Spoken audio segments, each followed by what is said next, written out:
So good morning, everybody, again. Welcome. Today's topic is the truth about the psychology of letting go. So who's here for the first time? Do we have any new people? Show of hands. Oh, good. Welcome. Thank you so much for being here.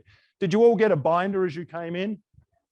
Yeah, the new people? If you didn't, put your hand up and we'll get you a binder. So a couple of binders over this way, Teresa.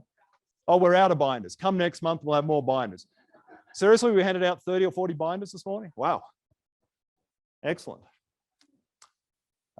And you should all have handouts that were placed on the tables, and we'll talk more about those as we go along. And can you tell I'm a little flustered this morning? Slide's not the right spot. Halfway through the presentation already.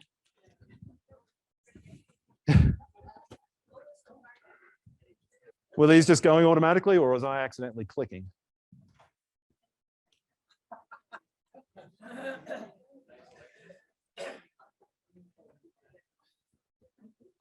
Were they just going through by themselves?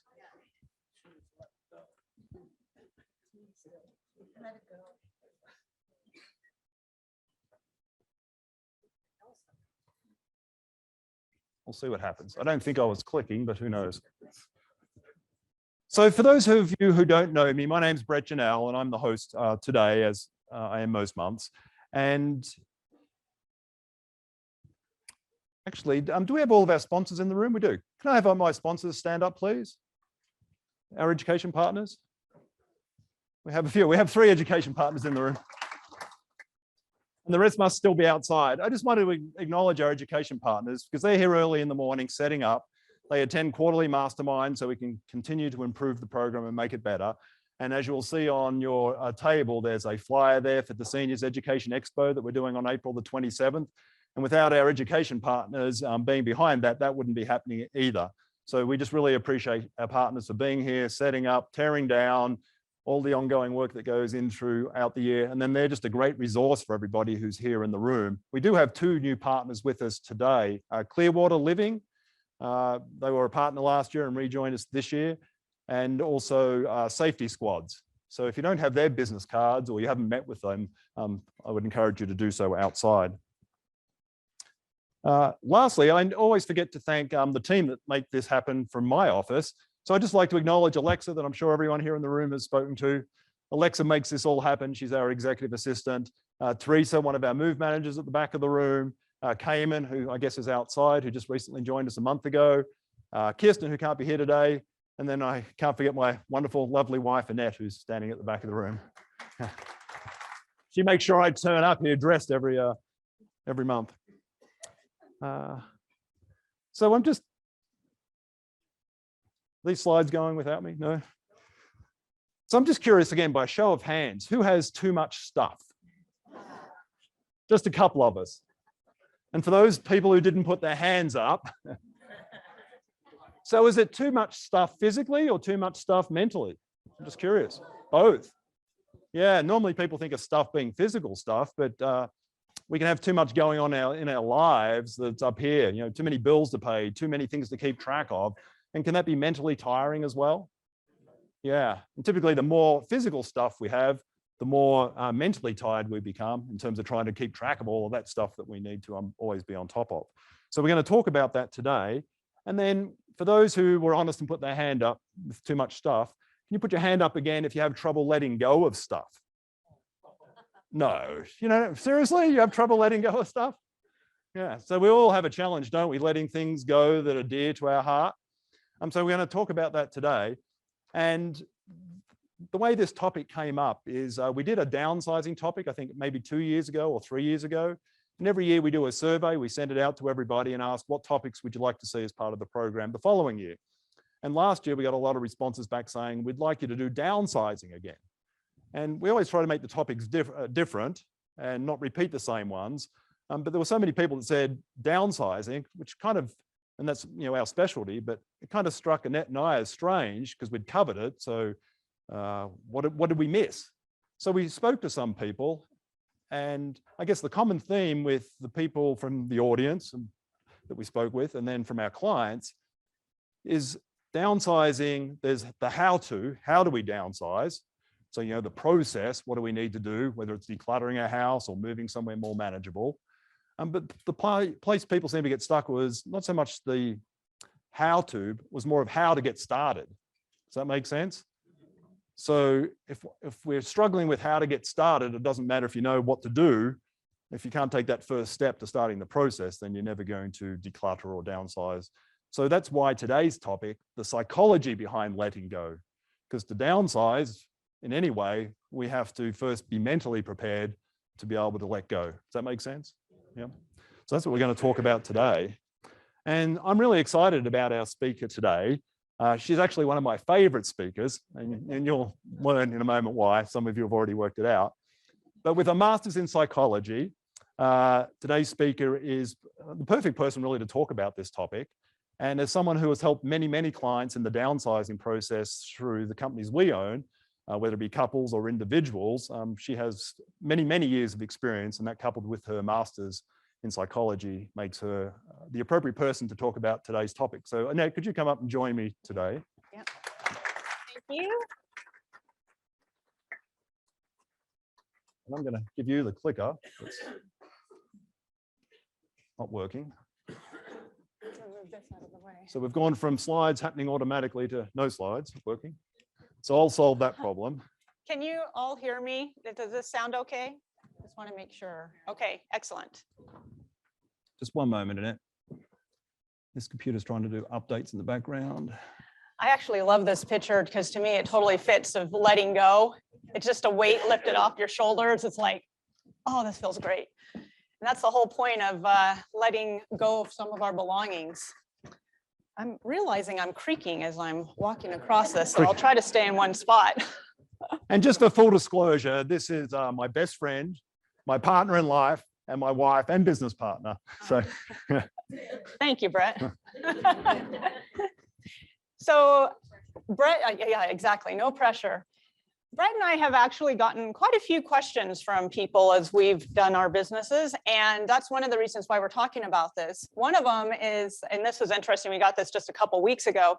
We got a call from a lady that asked us to please talk to my husband and tell him that he can't take his things with him.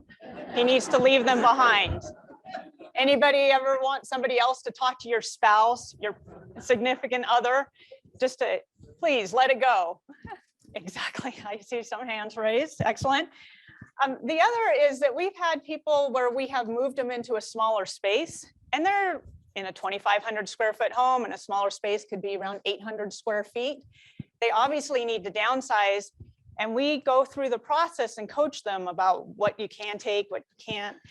But we want to take those things that are important to them. The problem is that they're not able to let go of those really important things to them.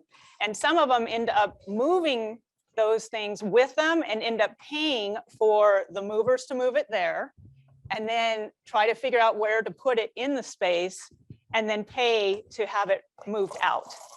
So it's not very cost effective. So we wanted to talk more about how do we let this go? Why are we so hung up on these things instead of that basically hold us back from doing what's important to us, what we internally know needs to happen, but we're just hung up on those things.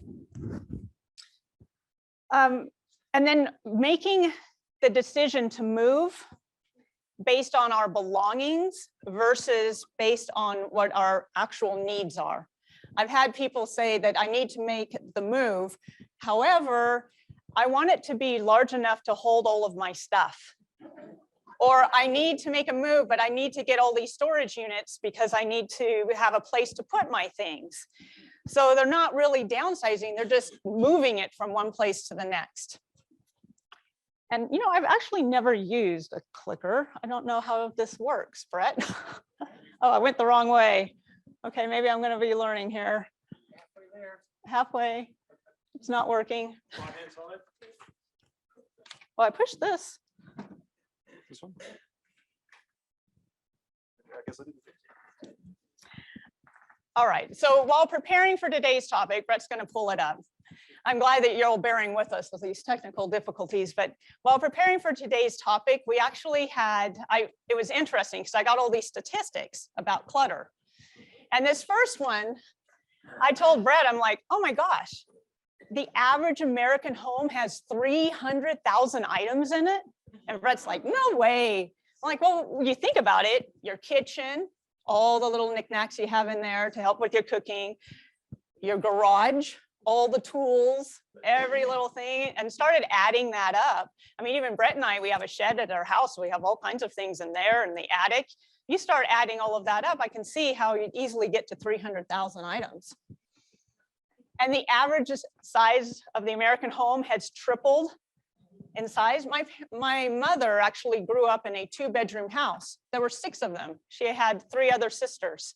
So 6 in a 2-bedroom house. Now you very rarely see that. So the size of the home has tripled. And 1 out of 10 Americans has offsite storage. You know what I found very interesting about this is the next one, that there are 50,000 storage facilities and growing across the United States. There's enough storage facilities that every single American can stand together at the same time under a storage canopy. Can you believe that? I'm like, that's a lot of storage facilities. And then 25% of Americans cannot fit their car in their garage. I've noticed that when I drive down the street. You drive down the street and I look and I see the neighbor's garage doors open and they can't put anything in there. We actually sold a home recently where it was a 4-car garage and the 4th bay was for an RV. Oh, I know somebody needs to turn off their cell phone. I know. The 4th bay was large enough for an RV. Oh, way to throw her under the bus. The 4th one was large enough for an RV and you could not even walk into the garage, any of them. So 4 bays completely full. The only way to access them was to pull up the garage door in the front. Even the garage door into the house, you could open it and you could look inside, but you couldn't walk into it.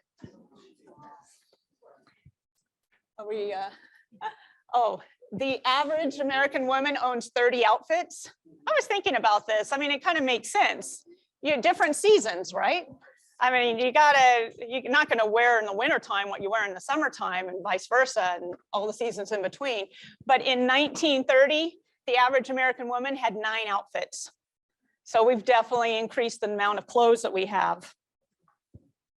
Americans spend $1.2 trillion annually on non-essential goods. That's a lot of money to spend on non-essential goods, basically things that we don't need. Are you going to be my clicker? Thank you, Brett. What we're going to be talking about today is we're going to dive deeper into what do our material possessions mean to us? What do they represent in our lives? Well, thanks for flipping. Why are some? Oh, okay. Yeah. Why are some so hard to give up? And some people have an easier time letting go of things than other people. And why is that?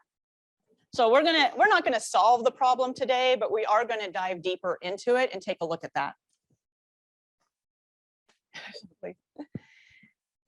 Pattern of accumulation. When you first start out in life, you have nothing, right? You're born, you have nothing. And maybe when you left your family home, you didn't have anything. You're starting out for the bare minimum. And then you just basically collect necessities. My sister, when she went off to college, she needed a chair. So she and her roommate went out and they each got bean bags that served as their living room furniture and their dining furniture. So bare necessities, that's all they got. And then as time goes on, you start collecting things and get nicer things. I'm like, oh, you got to move up from a bean bag eventually. So you get nicer things. And then you get to the point where you have everything that you could want. Does anybody have everything that you could want? Yeah, a few of you. And I'm not talking about winning $1 million and going through that. Yes. So you have everything that you could want. And then you get to the point that, there starts to become a shift that you don't need everything you have. Anybody have things that you don't need anymore? Yes, exactly. And then you need to get rid of some things. And then it moves to, I can no longer care for my things. We've actually had people call us up and say, I need to make a change because I can no longer take care of my yard that I used to take great pride in, or I can no longer take care of this house. Every time I turn around, there's something that goes wrong with it, and I need to call somebody else to take care of it because my spouse used to do those things and they're not able to anymore. And then it gets to, I must let go of the things I no longer need.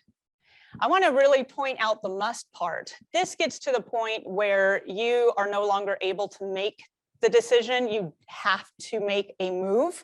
And that's you typically moving into like some kind of apartment, or maybe you need to go to assisted living or memory care.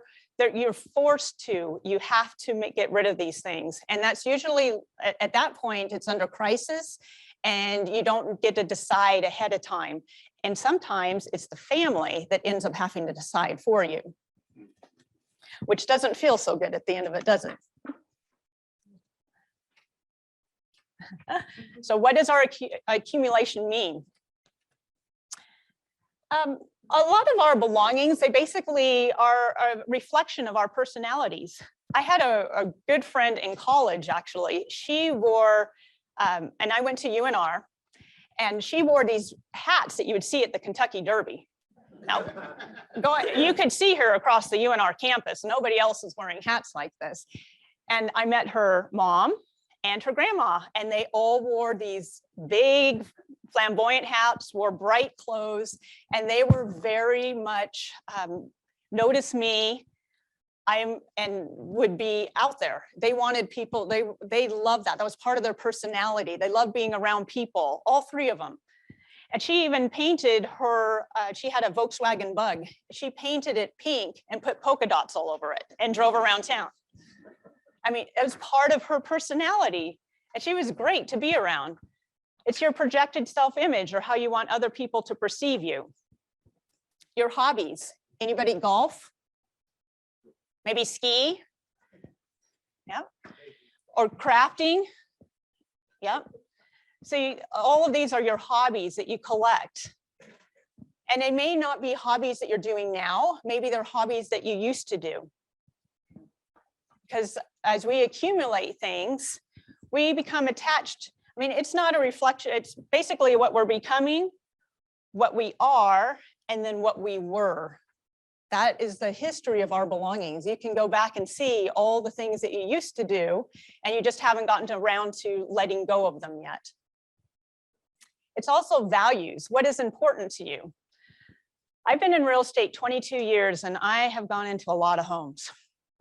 And a lot of times, if I'm paying attention and really looking, and any of you can do this, you can go into a home and you can really see what's important to people. I recently went into a home, and they have a golden retriever. On their wall, they have pictures of all their past golden retrievers. They have plaques about their golden retrievers.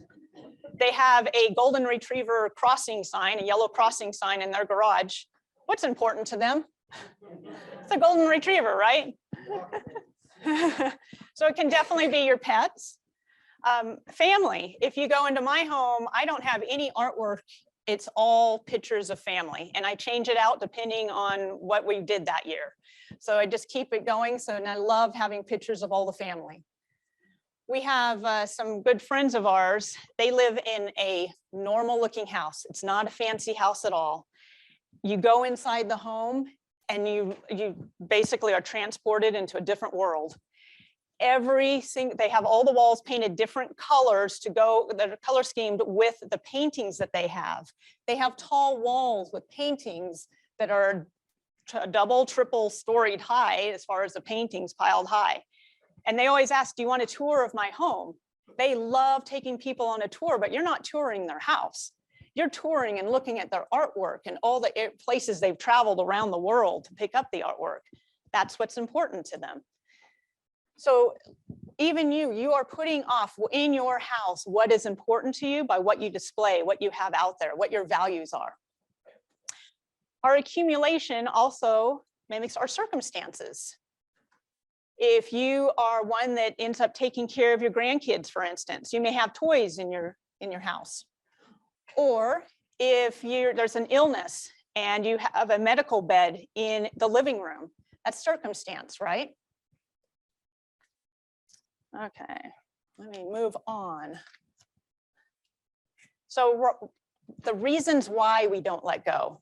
Why do we hang on to this so much? There are 5 main reasons why we hang on to things. Emotion, sentimentality. I had a friend of mine, she gave me, and you may be familiar with this, it was a picture of my name, and it has an Asian flair to it, and each letter has an animal. Seen those? They're beautiful. She gave it to me, and I was touched that she would give that to me. But it's not my style. It doesn't match anything that I have, and I like, things to match. I didn't know what to do with it, but I kept it because I felt guilty letting it go. I mean, it has my name on it. So for years, I literally hung it up in my closet. How many people have pictures in their closet? That's not usually what you do, but the picture actually matched my clothes, but it didn't match anything else. So emotion, especially if you get something where it's a family heirloom. I had a client, she's in her 90s, and she was moving out of state. And she showed me all the things that she wanted to have go with her. And they were all things from her mother's. The rocking chair from her mother, where her mother rocked her when she was a baby. There's an armoire that it was her mother's. Everything that she had, she wanted to take with her that was her mother's. It brought memories to her. There was some sentimentality to it. I had another client that had a chandelier that her husband gave her as an anniversary gift. And she took that everywhere with her. And so she said, it's attached, but I'm going to take it off. I want to make sure that that goes with me to the next house. It doesn't matter what the next house is. I'm taking that chandelier. We actually had some clients where the husband gave his wife a stained glass door. It was just the door.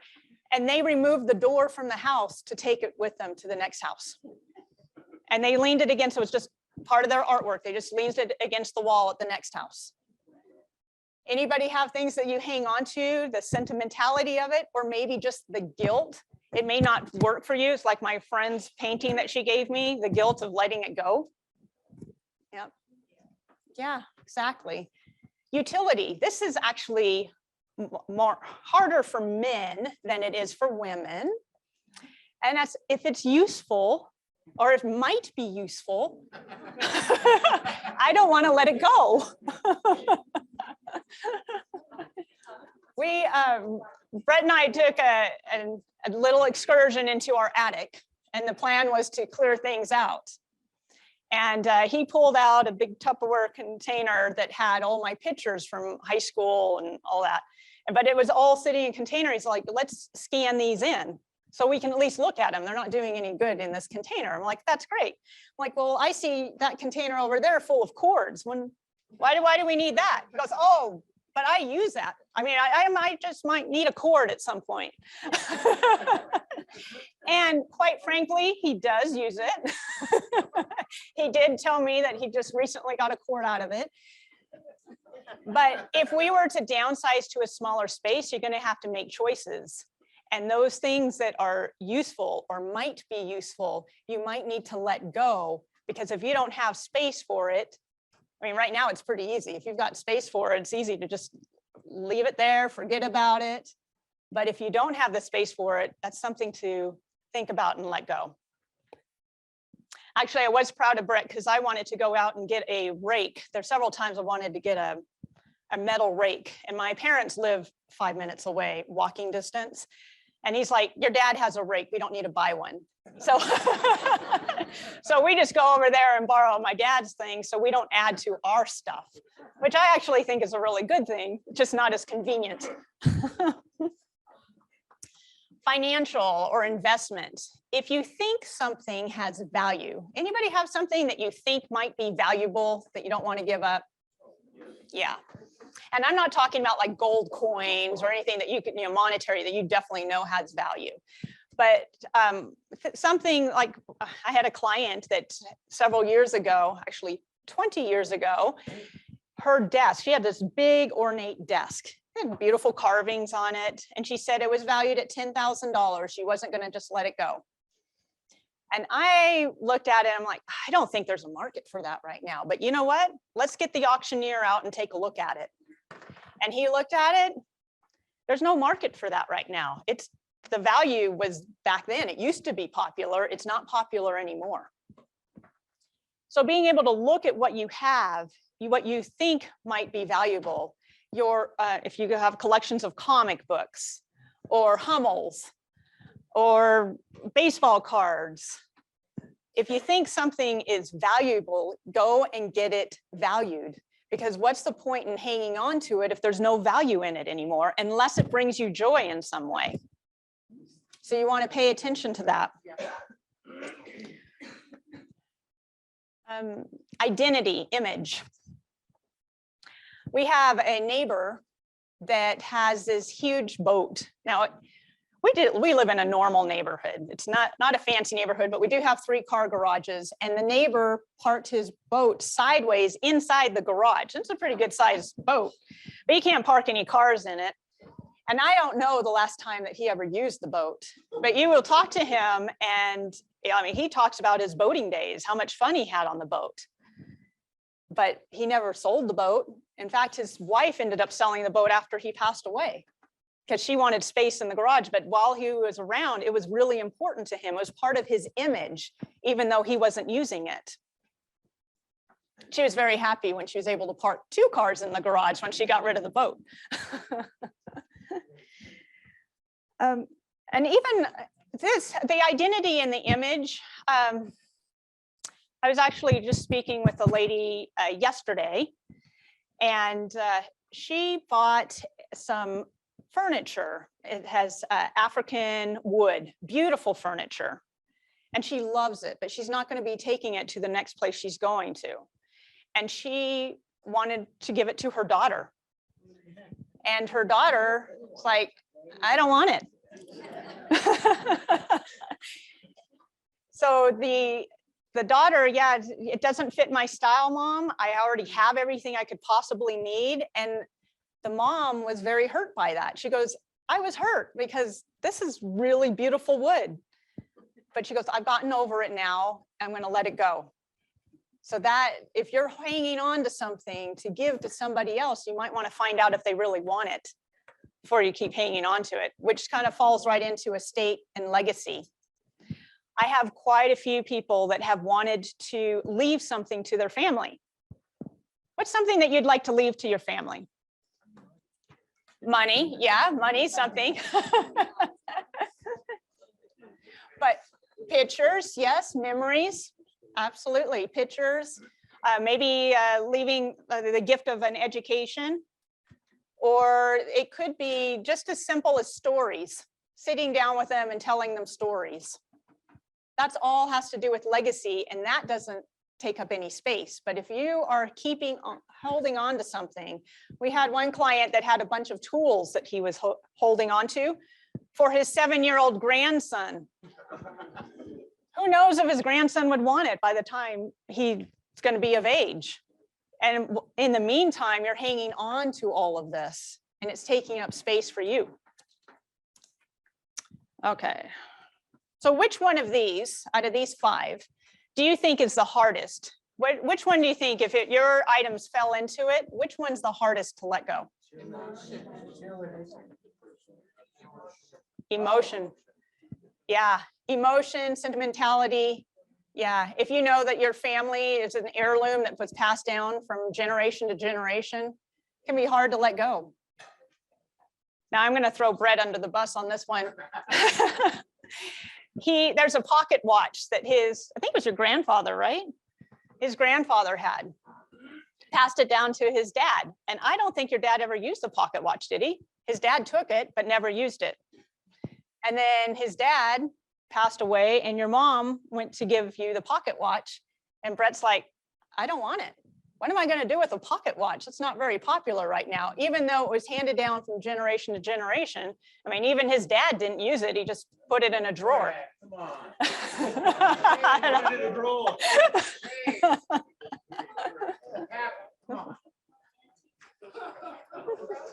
All right, anybody have a garage like this? One day, son, this all will be yours. Do you think the son's happy about that? No, the son's going, oh my gosh, what are we going to do with all this stuff?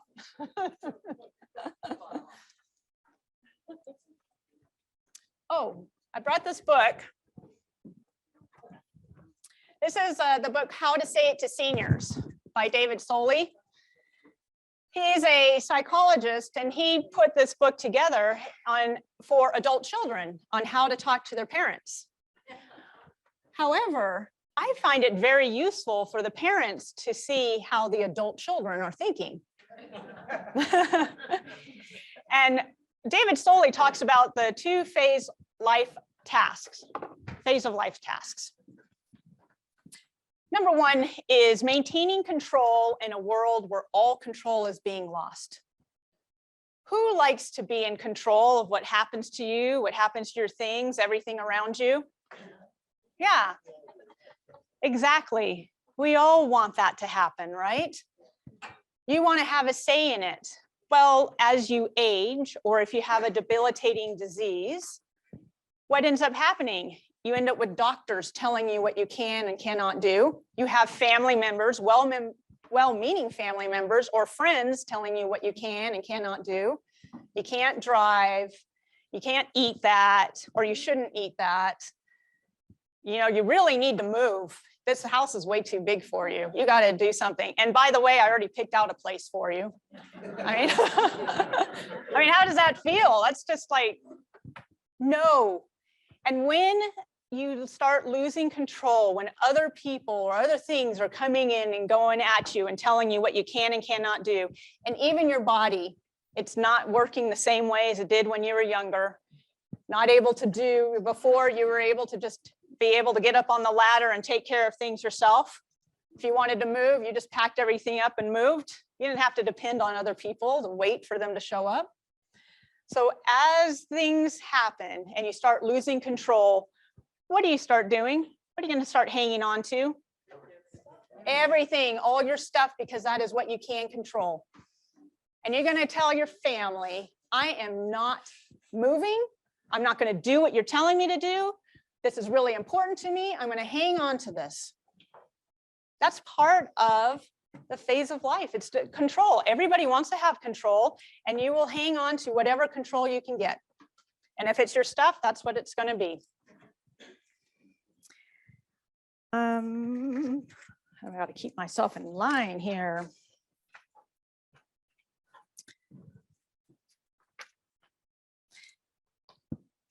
Now, you may get to the point where you say, yep, I know I need to move, but since everybody's telling me to, I'm not going to do it. Or I know this is really difficult for me and I need some other help, but because they're telling me this, nope, not doing it. While you are fighting your family and just the changes that are happening to you, you're fighting for control, you're losing what you can actually move forward with. So if you, like right now, you're all here, you're able-bodied, you're here. Take control.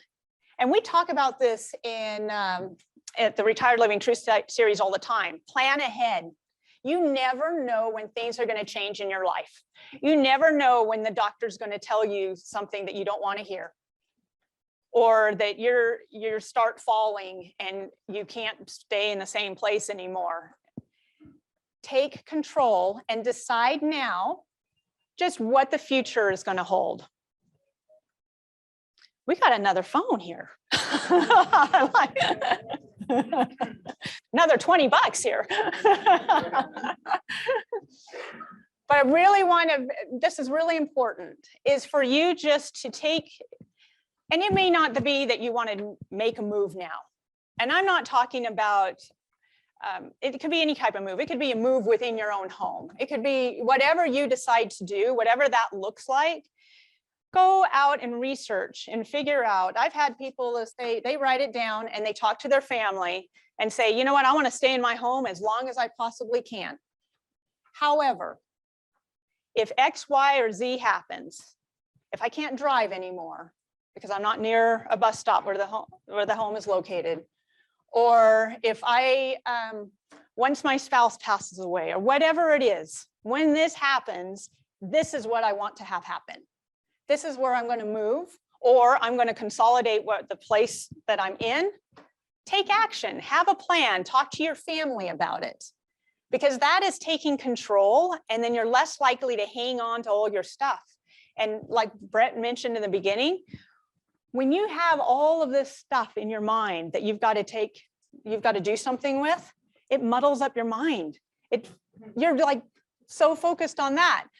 I had a couple that they met with me last week, and their plan was to fix up their condo, move into it, and then sell their house. They contacted me yesterday and said, we haven't made any decisions. They had this all lined up, but they didn't really have it totally clear between them. So now I asked them a series of questions. The answers was, I don't know. So they don't know what they want. So it's really good for them to sit back and really be clear about what it is that you want, so that your family can help you when the time comes to follow what your wishes are, instead of them telling you what to do and what needs to happen. Once you do that, once you have it very clear, then you can move on to the second phase of the life tasks, and that's leaving a legacy in a world where time is running short. How do you want to be remembered? So many people want, hey, I want to leave something to my children. And it could be, like John mentioned, money. I've had people that they want to leave their house to their kids. It doesn't have to be that. It could be as simple as what we were talking about, stories. Being able to spend time with your children. If your mind isn't cluttered with all the things that you need to do, have to do, you can actually spend time with your family and just tell them stories. I know there's several of you that are working on your genealogy. What a great gift to leave your family. Focus on that instead of all the stuff. If you've got it very clear in your mind about what's going to happen, then you have more of a roadmap.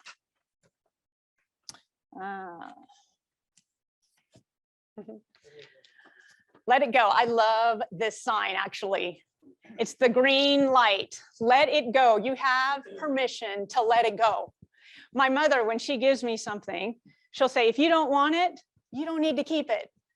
I really respect the fact that she tells me that, because I'm one, if you give it to me, I feel guilty. Even cards, I feel guilty throwing it away. I got the message, but I don't feel comfortable throwing it away. You end up keeping things, and you can let it go. You have permission to do that. And with each downsize into a smaller space, have any of you lived in a larger home where you raised your family, and you don't need to raise your hand on this, and then you consolidate it within your home? Now you're just in the master bedroom, maybe in the living room space, and the kitchen, and a bathroom, and the rest of the house is pretty much left alone. It is not uncommon for that to happen. So that is a downsize as well. You're downsizing within your own space, because but you need to let all the other stuff go. We had a couple that had a 4,000 square foot home, and they were literally living in just the master bedroom, and it wasn't the living room, a den. They had a den where they had the computer. She would sit with him while he was working on the computer, and the kitchen. That was it. in this 4,000 square foot home, but they had gotten rid of everything else in the home for the most part. I mean, there wasn't a whole lot left in the house. There were empty rooms. But what was challenging is that they had pets, they had things they needed to take care of. So they consolidated within that space. So we're saying goodbye to the part that we created, like they raised their children in that house. They actually built the house themselves. Well, not hammer and nails, they had the plans and had somebody else do the building, but they were instrumental in having that house created. So that was the life that they had created.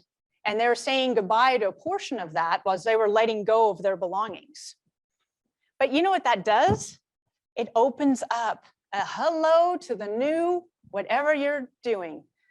You know, it opens it up to the next stage of life. So you don't have to think about those things. Those golf clubs that you're no longer using anymore, let them go. Yeah. The skis that you're not using anymore, let them go. Yeah. We're also reducing the number of decisions which must be made.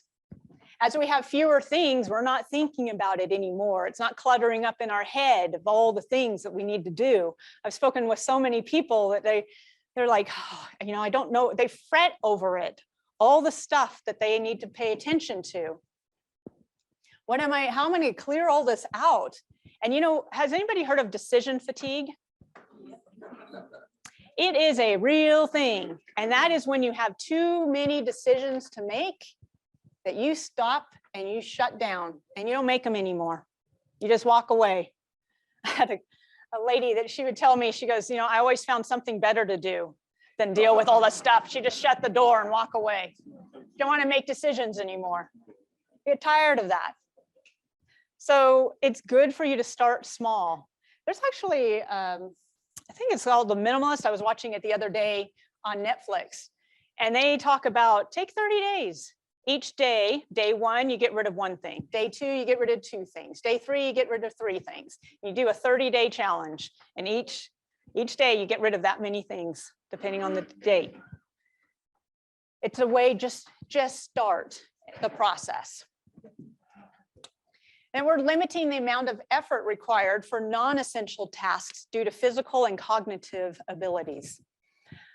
The couple that I was talking about in the 4,000 square foot home, he was pretty much blind, but he was doing a lot better than her. She had declined tremendously as far as mentally, and he was taking care of her.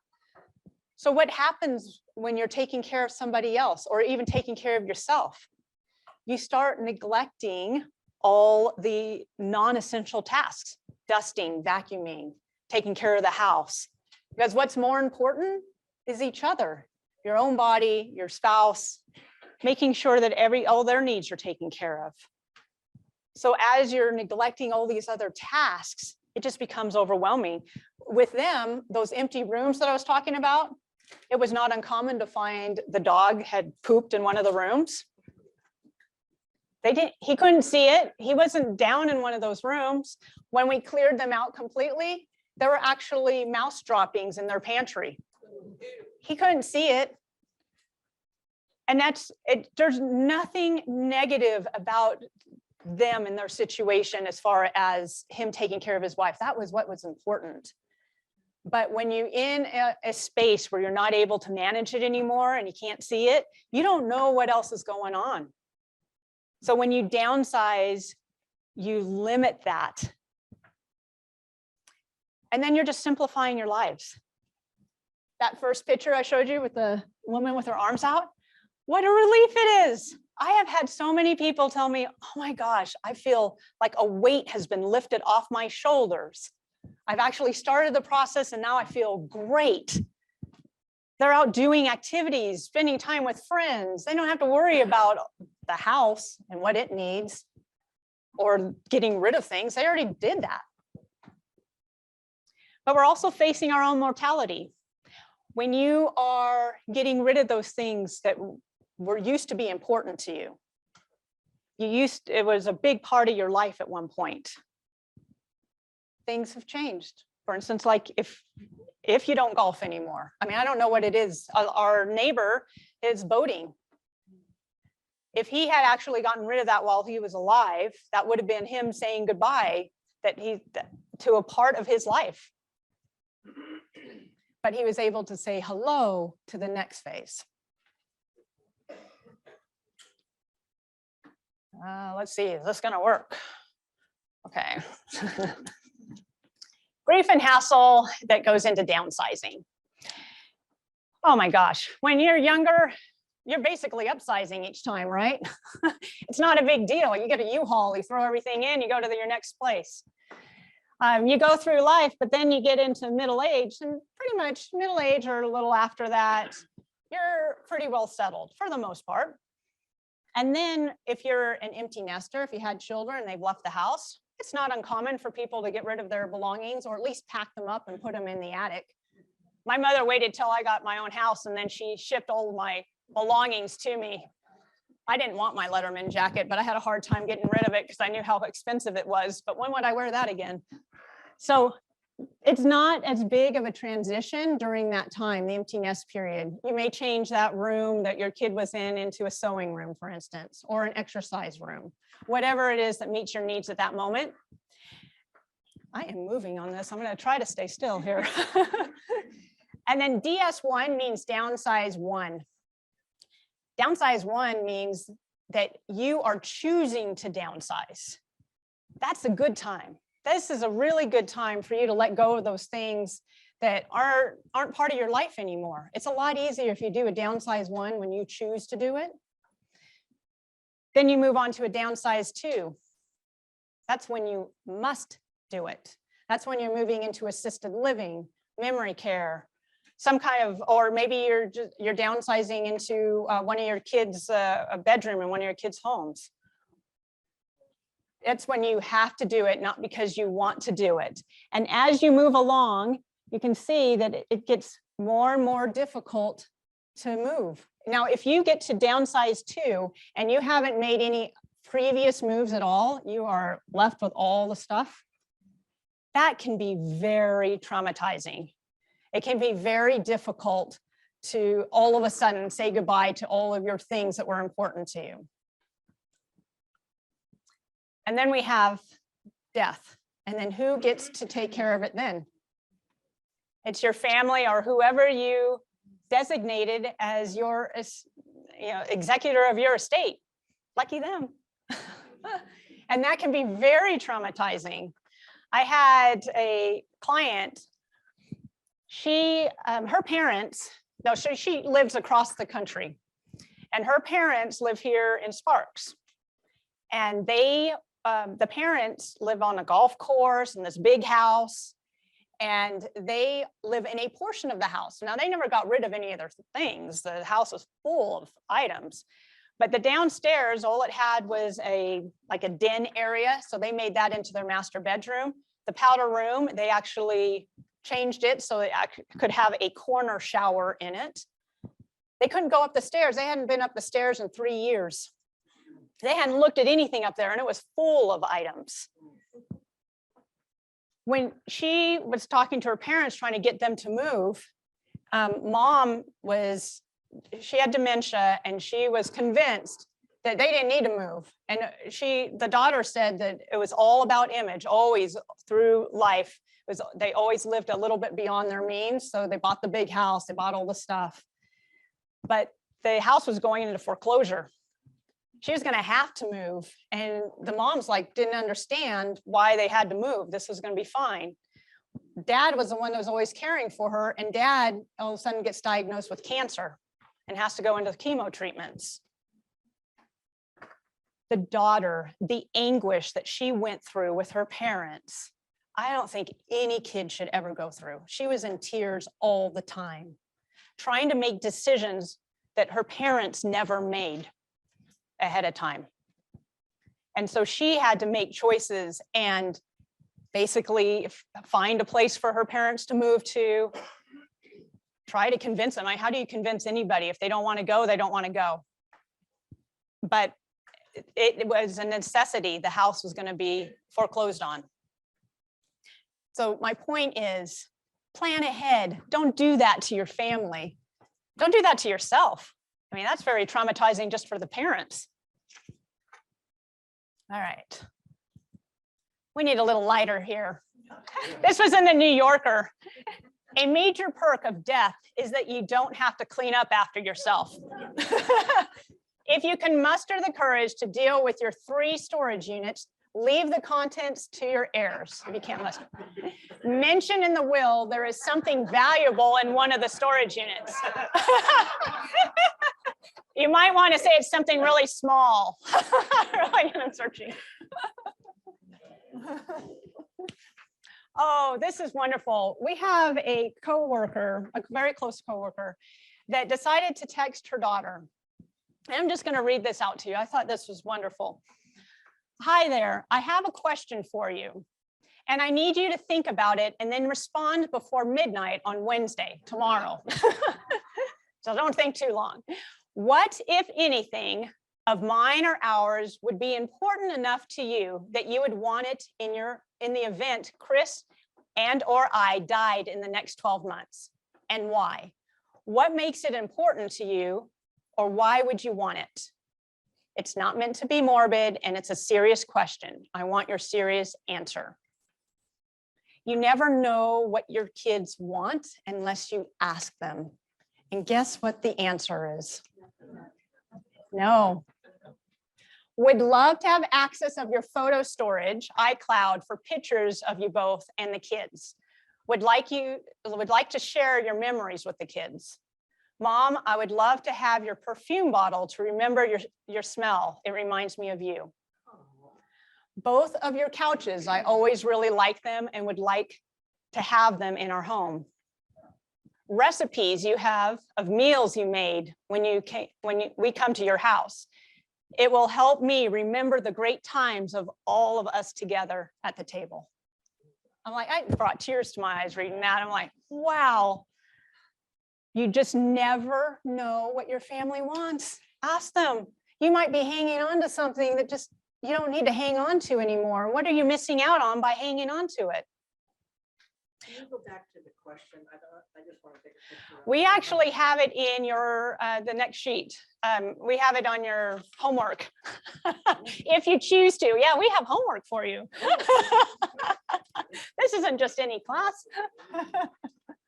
So this, the text, email, letter to loved one, we actually have it in your white sheet that you have there.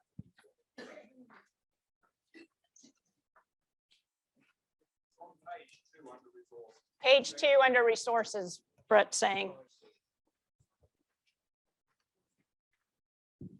So here are some common items of attachment. Pianos, books, Bibles, photos, vacation albums, clothing and shoes, tools, large appliances, china, silver, antique furniture, gifts, handmade items, christening gowns, and that could be anything religious, not just christening gowns, coffee mugs, anything else that people hang on to? Do you think of anything else? I'm sorry, say that again. Wedding gowns. Yep.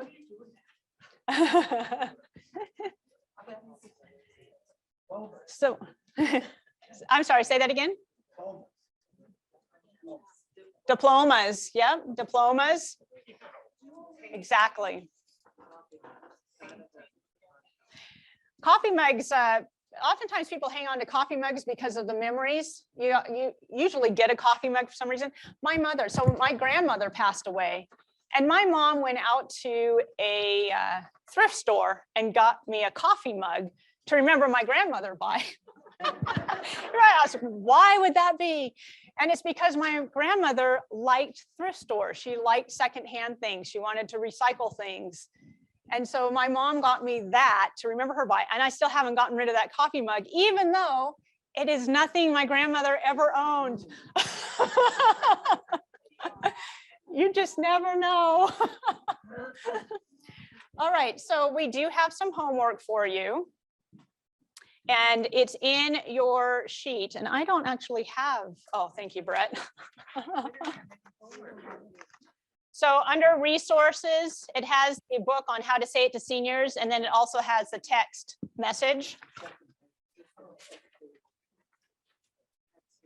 Second page under resources.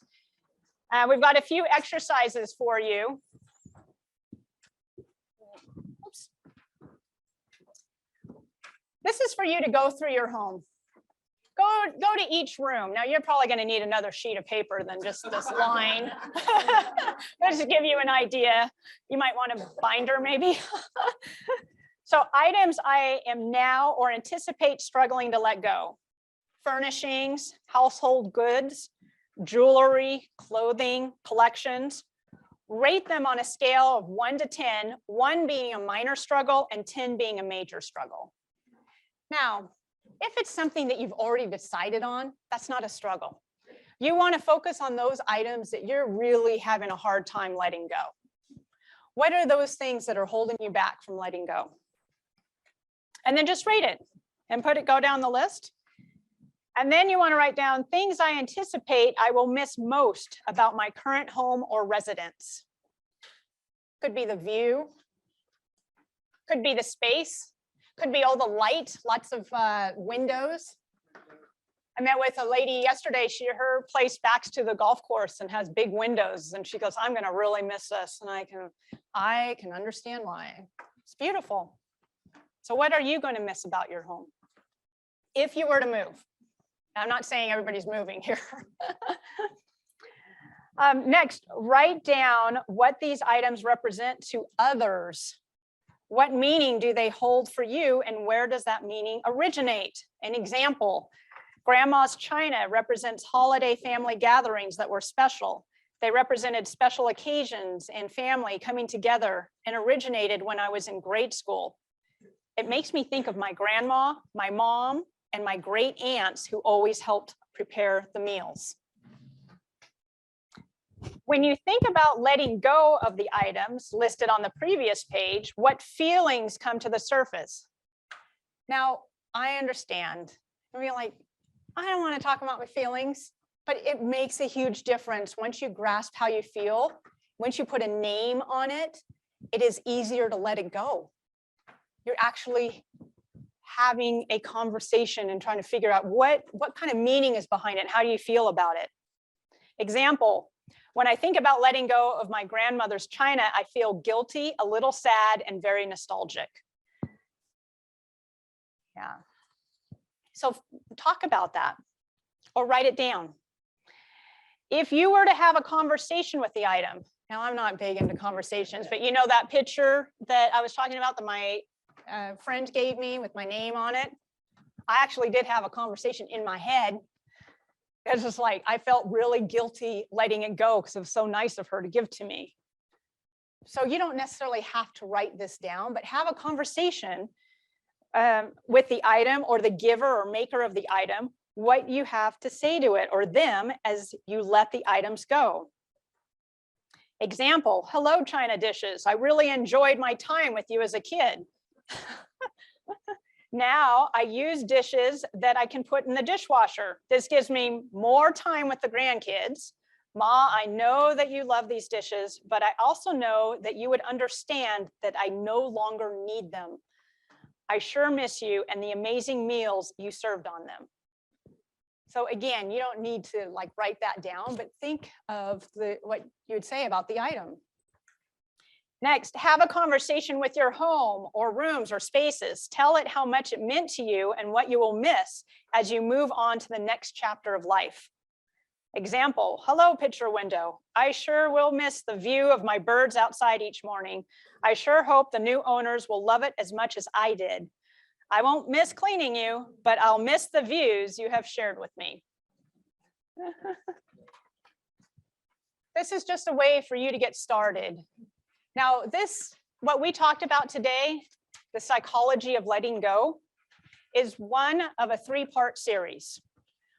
Next month, we'll be talking about, so today was the why. Why are we hanging on to our things? Next month, we'll talk about downsizing. Actually, I think we have a slide on that, don't we, Brett? Maybe? I don't know how to get this to work very well. Okay, so next month we'll talk about downsizing, and it is on your yellow evaluation form. We'll talk more about the how to make that happen. And then the following month, we're going to talk about liquidation, where to go, how much you get for your items, get more in the nitty gritty of things. So feel free to sign up for those. Those are, so today was session 1, 2, and 3. And then we have our downsizers workshop, the Downsizers Club. We're doing an introduction to it next Thursday. So if you are thinking of making a move in the next 1 to 3 years, and you want to know what the process is, what we talked about is just plan ahead, right? Know what you're going to be doing in the future. This is part of that. The Downsizers Club will be going over exactly what it will entail, but it'll go through the process of if you're looking to downsize in the next 1 to 3 years, how that will look, and we'll help you through that. So if you have any interest, you can sign up for that. And we'll talk about it next week. It is at a different venue. It is not here. It is going to be, we do have directions. I know, and we have so many people that get lost. So I highly recommend that you do not depend on your GPS to take you there, because it will take you and then it'll say you have arrived and you're in the middle of the street and you're looking around and saying, no, I haven't. So if you go to and look at that sheet, it gives you specific directions on how to get there. Yeah, so there's a checkbox on the yellow evaluation form if you wish to attend that workshop next week, but keep hold of this piece of paper so you have the directions if you are attending that.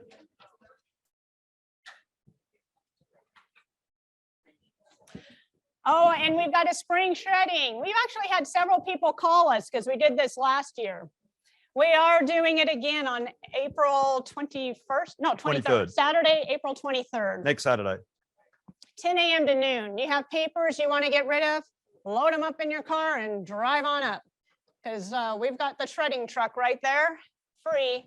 We'll come and take your items. And it is at the same location as where we have our downsizing club. So keep that, the directions. We do not have a, we don't, 2 boxes is fine. We don't have a limit. No limit, just, yeah.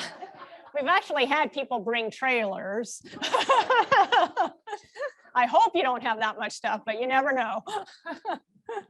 A past CPA thought it was a great opportunity to shred all of his clients' files. So we arrived with boxes and boxes of, that was fine. We shredded them. Yeah.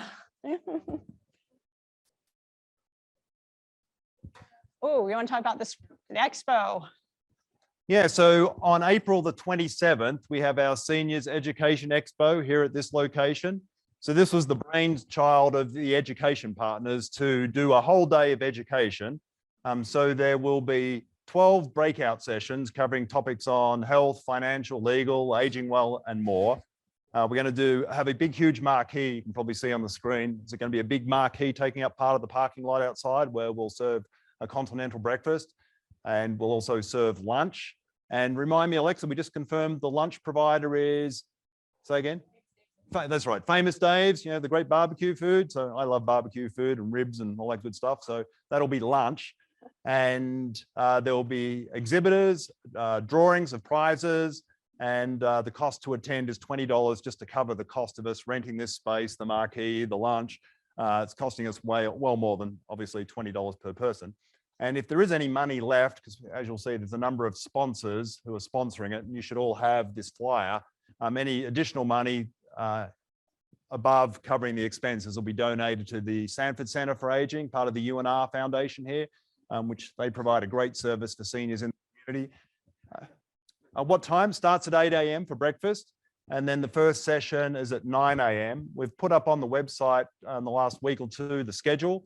So it has all of the topics, who the speakers are. Dr. Peter Reed from the Sanford Center for Aging School of Medicine at UNR is going to kick off the event. And if you go to the web page, it has all of the topics, the speakers, and more details about what each topic is. So you basically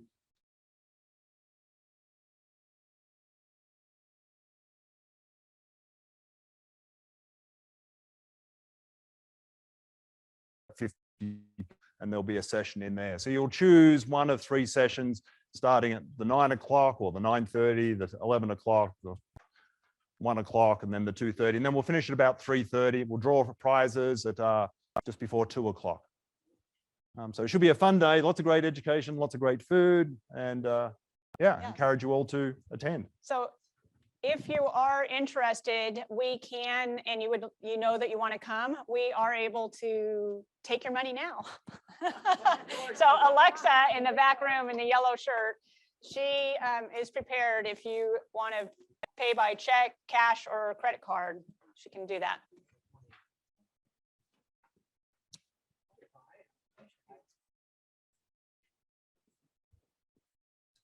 Demonstrating Expo. I can't Yeah, so- understand what you're saying. Call on you. Okay, so we have our.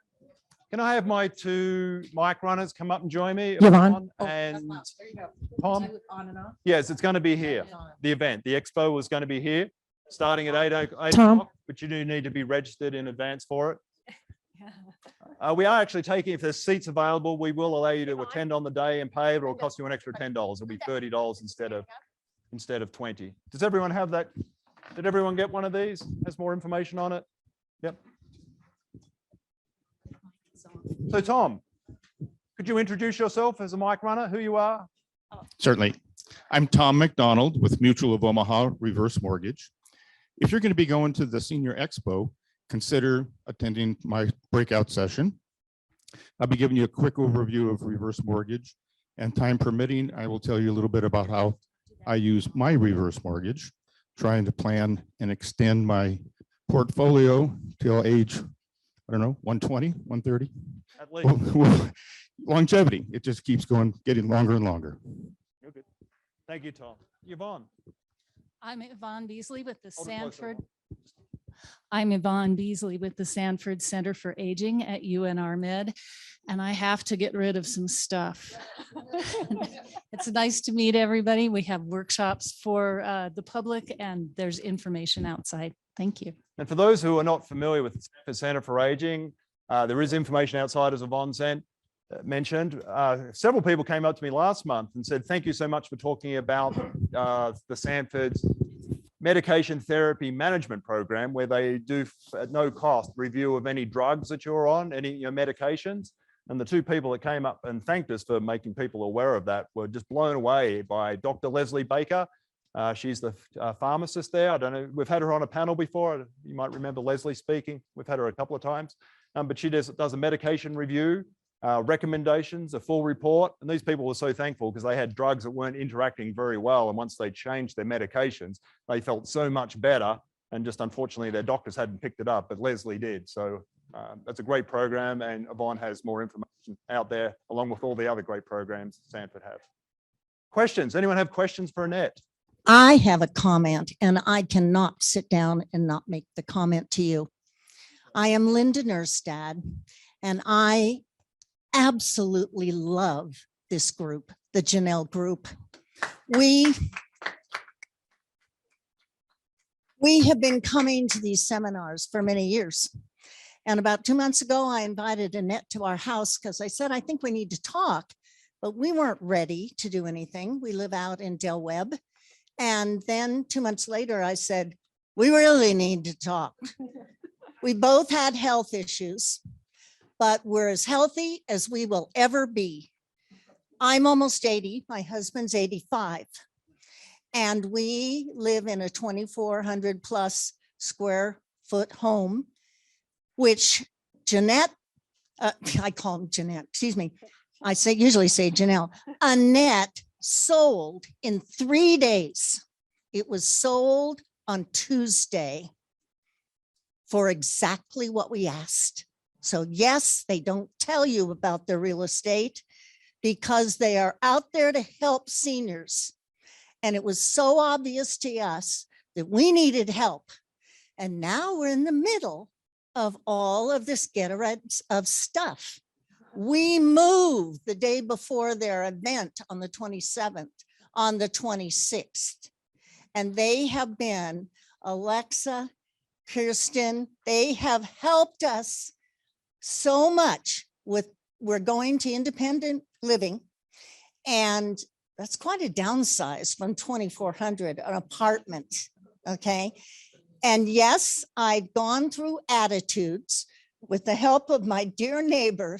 This is Terry, that helps me say, no, you got to get rid of it. And you need to have somebody like that in We all your need a life. Terry. And listen to these people, all of them. Without you guys, we would be lost. Thank you. Thank you, Linda.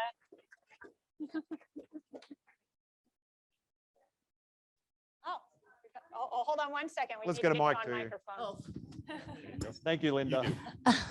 On another note, in one of your things that come up and you're talking, I was asking your Could you just family hold what your they microphone want. close so everyone? Do you talk about, or do you have a seminar on it?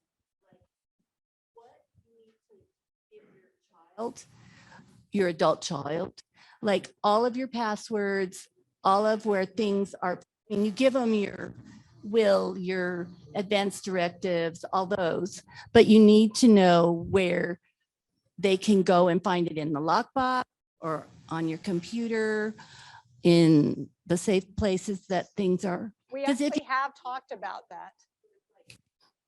On password. If you lose that security code they have, you get into it. So we have actually talked about that when we've done estate planning, quite frankly, because Brett puts it all in our binder right at the front. And he's like, all the passwords, everything, and he makes sure to update that on a regular basis if anything changes.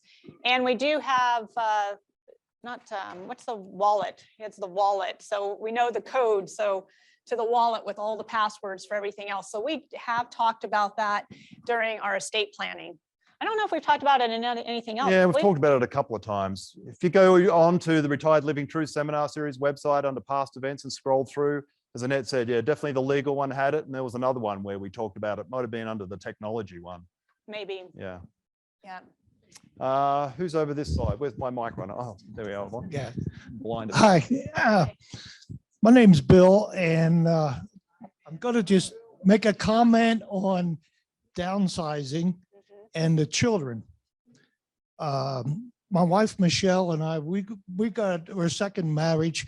Our first partners both passed away, and we lived on a big farm back in Pennsylvania, large house. I had 3 kids. And we decided we were going to move to Reno because that's where her son lived with the youngest granddaughter. So we figured we'll be close to her.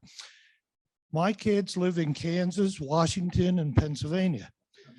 So they live kind of far. So I thought, okay, we had them all come to the house. And I said, you go through the house and each one of you just write down what you want. The only stipulation is whatever you pick, you have to pay to have it sent to your house, because I wasn't paying to have it sent to Washington. It was surprising what they picked. And I said, if anybody picks the same thing, they didn't know who was picking what.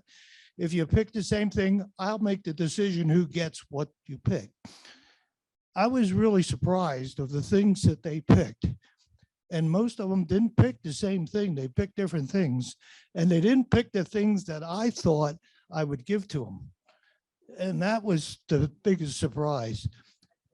Living on a farm, I was one of those collectors, and I had plenty of everything that you could think of, you know.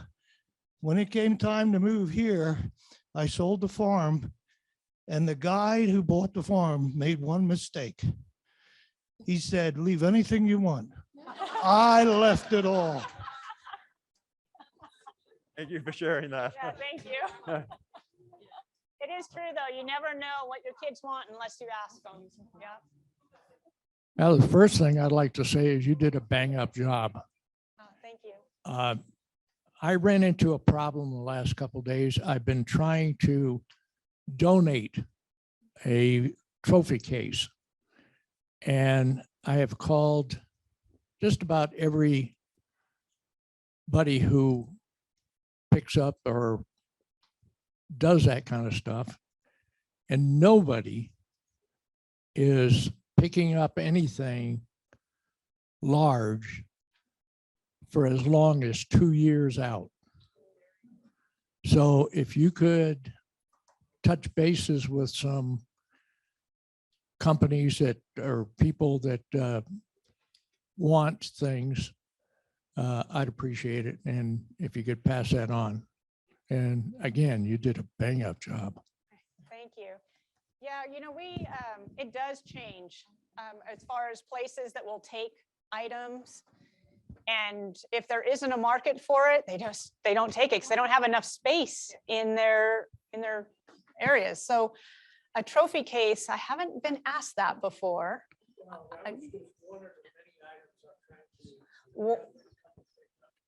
One of the many items. But we'll definitely, when we On June 23rd. Yeah, the truth. We'll be talking about, and we will actually have the people here and they can talk about what they will take and what you will get for it. We're actually going to have presenters from the different places. Are you ready? Oh. How about I talk to you afterwards about that? Yes. Yeah, on that, the best solutions for liquidating the extra stuff on June 23rd. Not only we will have probably 4 panelists from different places, you know, estate sale, online auctions, etc. We'll also make available a resource list of the current places that will take stuff to the best we know it. So you'll have a list of where you can donate, sell, etc. Yeah. Back to this side of the room. Any other questions over here? Yeah, I have it. Joe. I would like to second what Linda said very first.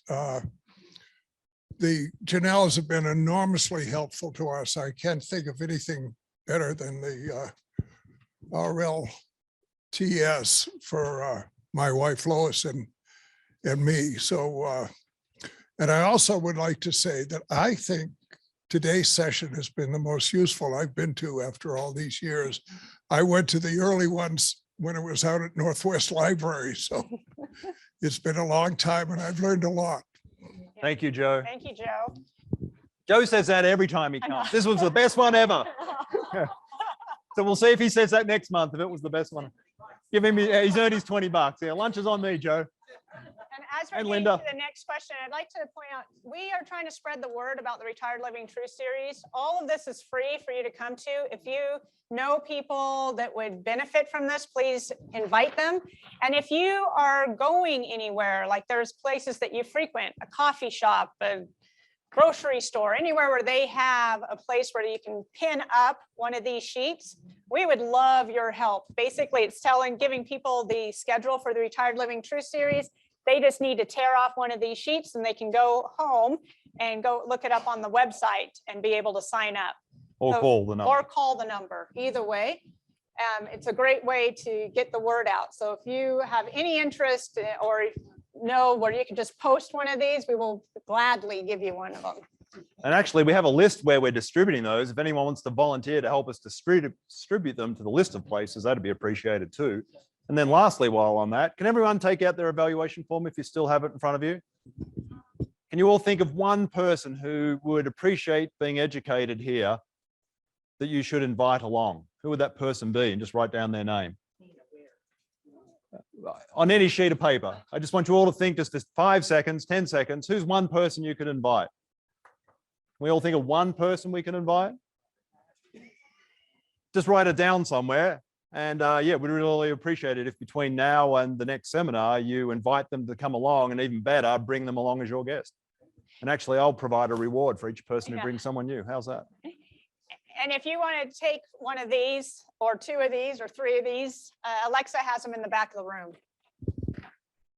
Questions back to this side. Any more questions here before we wrap up? Oh, you have a question? I don't have a question. I just wanted to tell everybody one of the things that I've thought of is if we ever, you know, how the world is always changing, and say there's a power outage. And I mean, I've thought about this as far as we pay all of our bills online. We don't have any paper bills come into the house, but I'm just afraid that, you know, how long the power outage is going to be, et cetera.